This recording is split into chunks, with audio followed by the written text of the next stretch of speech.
Kekaisaran Romawi adalah salah satu kekaisaran terbesar dalam sejarah dunia, yang berdiri selama lebih dari 1000 tahun sejak didirikan pada 27 sebelum Masehi oleh Augustus hingga jatuhnya Konstantinopel pada tahun 1453. Kekaisaran ini dimulai setelah berakhirnya Republik Romawi dan menjadi pusat peradaban Barat di bawah kepemimpinan para kaisar, dengan kekuasaannya yang mencakup sebagian besar Eropa, Afrika Utara, dan Asia Barat membuatnya 2 kali lebih besar daripada Indonesia.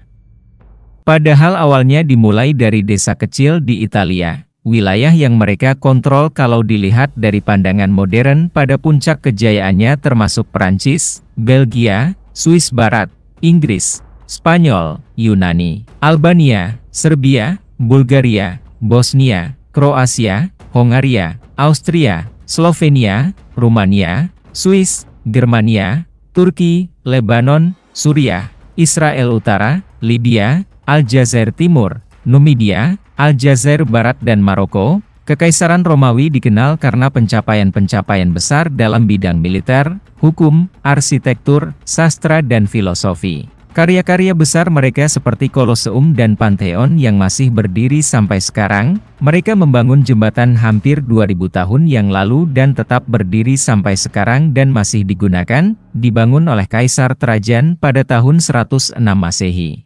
Dan prasasti yang tertulis di jembatan itu menyebutkan saya telah membangun jembatan yang akan bertahan selamanya. Mereka menemukan konkret atau beton yang masih kita gunakan untuk bangunan yang kita bangun hari ini. Struktur pemerintahan kekaisaran, yang dibangun di atas fondasi yang diletakkan oleh Republik Romawi, melibatkan sistem administrasi yang kompleks dan birokrasi yang luas, dengan kekuasaan yang terpusat di tangan kaisar. Sistem hukum dari Romawi adalah dasar dari hampir seluruh sistem hukum modern di seluruh dunia. Dan di sini kita dibuat penasaran, kenapa kerajaan seagung itu bisa hancur? Kenapa bisa kekaisaran sebegitu besarnya bisa jatuh? Dan itu alasan di video kali ini kita akan membahas ketiga kejatuhan besar di Romawi, mulai dari krisis besar Republik Romawi yang mengubahnya menjadi Kekaisaran Romawi, hancurnya Kerajaan Romawi Barat dan runtuhnya kota Roma, dan hancurnya Kerajaan Bizantium, atau Kerajaan Romawi Timur dan perebutan kota Konstantinopel.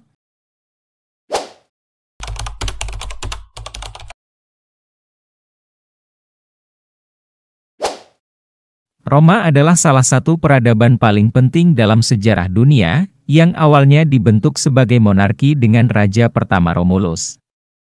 Roma tumbuh dengan pesat dan mengadopsi banyak budaya dan politik dari Yunani kuno.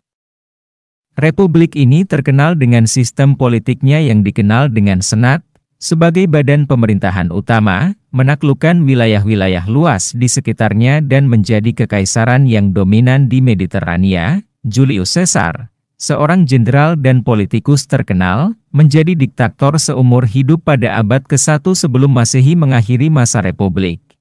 Setelah pembunuhan Julius Caesar, Roma terperosok dalam perang saudara.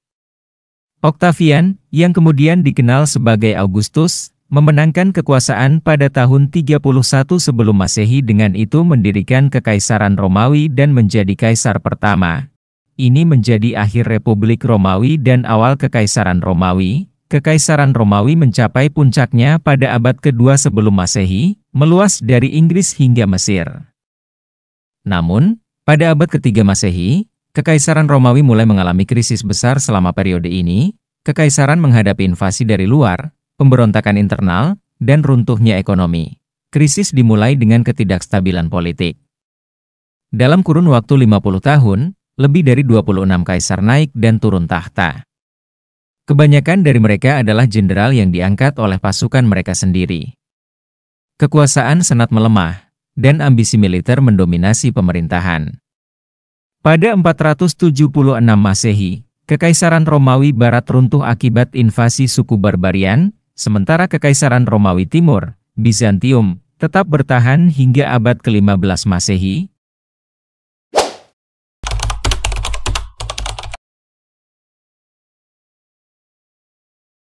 Republik Romawi, sebuah sistem politik yang lahir dari perjuangan melawan raja-raja tirani, menghadapi tantangan terbesar dalam sejarahnya. Krisis yang melanda pada abad kedua hingga awal abad ke-1 sebelum Masehi menandai akhir dari republik dan awal dari sebuah kekaisaran. Ekspansi besar-besaran membawa kekayaan luar biasa ke Roma, tetapi juga menciptakan jurang sosial yang lebar. Kekayaan terkonsentrasi di tangan segelintir elit, sementara petani kecil kehilangan tanah mereka kepada latifundia, perkebunan besar milik kaum kaya. Para petani yang tergusur membanjiri kota-kota, menjadi proletariat miskin. Tahun 133 sebelum Masehi, Tiberius Gracchus, seorang tribun rakyat, mencoba mendistribusikan kembali tanah negara kepada rakyat miskin. Namun, reformasi ini ditentang keras oleh aristokrasi Romawi. Tiberius dan saudaranya, Gaius Gracchus, akhirnya tewas dalam kekerasan politik. Usaha mereka gagal, tetapi meninggalkan jejak mendalam dalam perjuangan rakyat Romawi. Ketegangan memuncak pada konflik antara dua jenderal besar, Gaius Marius dan Lucius Cornelius Sulla. Marius memperkenalkan reformasi militer yang merekrut rakyat miskin menjadi tentara profesional. Namun, ambisi politik keduanya memicu Perang Saudara Pertama Republik. Sulla merebut Roma dan memproklamirkan dirinya sebagai diktator. Ketidakpuasan sosial mencapai puncaknya dengan pemberontakan budak yang dipimpin oleh Spartacus pada tahun 73 sebelum Masehi. Meskipun pemberontakan ini akhirnya dihancurkan oleh Marcus Licinius Crassus, dampaknya mengguncang fondasi masyarakat Romawi. Pada abad pertama sebelum Masehi, Julius Caesar menjadi tokoh utama dalam transisi republik ke kekaisaran. Setelah membentuk aliansi dengan Pompeius dan Crassus melalui triumvirat pertama, Caesar akhirnya memulai perang saudara melawan Pompeius. Pada 44 sebelum Masehi, Caesar menjadi diktator seumur hidup, tetapi pembunuhannya menandai awal dari akhir Republik Romawi. Setelah kematian Caesar, kekacauan terus berlanjut hingga kemenangan Octavianus atas Marcus Antonius pada 31 sebelum Masehi. Pada 27 sebelum Masehi, Octavianus dinobatkan sebagai Augustus, Kaisar pertama Romawi, menandai berakhirnya Republik dan lahirnya Kekaisaran Romawi.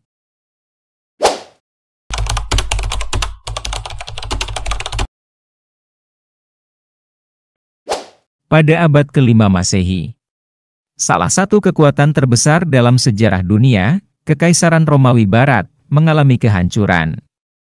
Sebuah peristiwa yang menandai akhir dari era kuno dan membuka babak baru dalam sejarah dunia abad pertengahan. Kekaisaran Romawi telah terpecah menjadi dua bagian pada tahun 395 Masehi. Kekaisaran Romawi Timur, berpusat di Konstantinopel, dan Kekaisaran Romawi Barat, berpusat di Roma.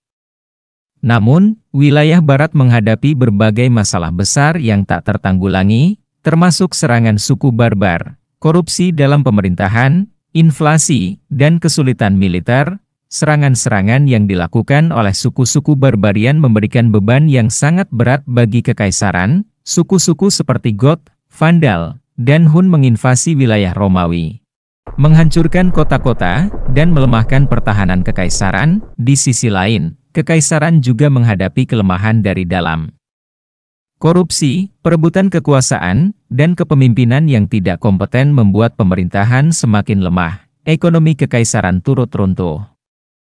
Pajak yang tinggi, inflasi, dan penurunan perdagangan membuat kehidupan semakin sulit bagi rakyat. Kekaisaran bahkan bergantung pada tentara bayaran, yang kesetiaannya seringkali dipertanyakan. Puncaknya terjadi pada tahun 476 Masehi, ketika Romulus Augustulus, kaisar terakhir Kekaisaran Romawi Barat, dipaksa turun tahta oleh Odoacer, pemimpin suku Germanik.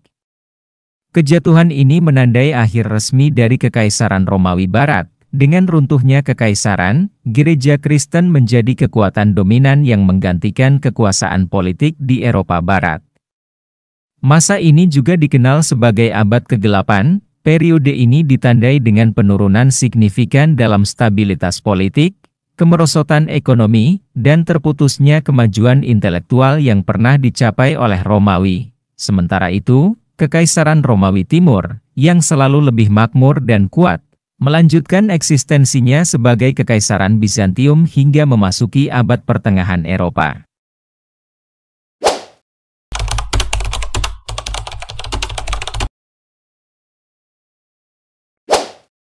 Walaupun banyak yang mengatakan bahwa kejatuhan Romawi terjadi di abad ke-5, tapi yang sebenarnya terjadi, kerajaan bagian timur Romawi tetap bertahan dengan berbagai generasi kaisar selama hampir 1000 tahun, setelah kejatuhan Romawi Barat.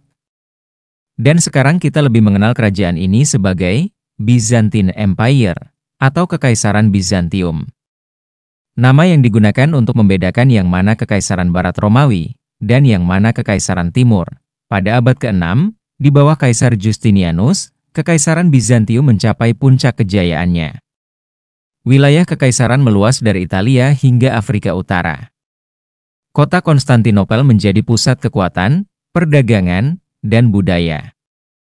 Namun, badai segera datang, dan kekaisaran ini mulai menghadapi tantangan besar. Pada abad ke-7, ancaman besar muncul dari timur. Bangsa Arab Muslim merebut Mesir, Suriah, dan Palestina, wilayah-wilayah yang menjadi tulang punggung ekonomi kekaisaran. Di barat, bangsa Lombard merebut sebagian Italia, sementara serangan dari bangsa Slavia dan Bulgar mengancam Eropa Timur. Tahun 1071 menjadi salah satu titik balik terbesar. Dalam pertempuran Manzikert, Bizantium kalah telak melawan bangsa Seljuk. Kekalahan ini menyebabkan hilangnya sebagian besar Anatolia, pusat ekonomi dan militer kekaisaran. Pada tahun 1204, Perang Salib keempat berubah menjadi tragedi bagi Kekaisaran Bizantium. Pasukan salib, yang seharusnya menuju Tanah Suci, malah menyerang dan menjarah Konstantinopel. Kekaisaran terpecah menjadi negara-negara kecil, meninggalkan Konstantinopel dalam kehancuran. Pada abad ke-14 dan ke-15, ancaman terbesar datang dari timur, Kesultanan Utsmaniyah. Kaisar terakhir Bizantium, Konstantinus XI, hanya menguasai Konstantinopel dan beberapa wilayah kecil. Kesultanan Utsmaniyah perlahan-lahan mengepung dan merebut wilayah Bizantium satu persatu. Pada 29 Mei 1453, setelah pengepungan selama 2 bulan, Konstantinopel jatuh ke tangan Sultan Mehmed II. Peristiwa ini menandai akhir dari Kekaisaran Bizantium.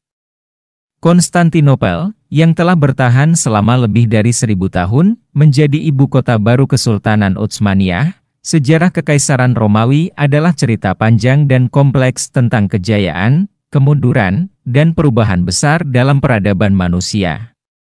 Kejatuhan Republik Romawi, kejatuhan Romawi Barat, dan akhirnya kejatuhan Romawi Timur, mengilustrasikan bagaimana perjalanan Kekaisaran Romawi yang agung dan dipercaya tidak akan pernah tumbang akhirnya mencapai kehancurannya. Namun Romawi mungkin telah jatuh sebagai kekaisaran politik, tapi warisan budaya, hukum, teknologi, dan pemikiran filosofisnya akan terus hidup dan akan terus memengaruhi dunia hingga saat ini. Sejarah Romawi adalah sumber inspirasi dan refleksi, mengajarkan kita betapa pentingnya kestabilan, kepemimpinan yang bijaksana, dan keberagaman dalam membangun peradaban yang berkelanjutan. Terima kasih telah mengikuti perjalanan sejarah ini. Semoga kita bisa terus belajar dari masa lalu untuk membangun masa depan yang lebih baik.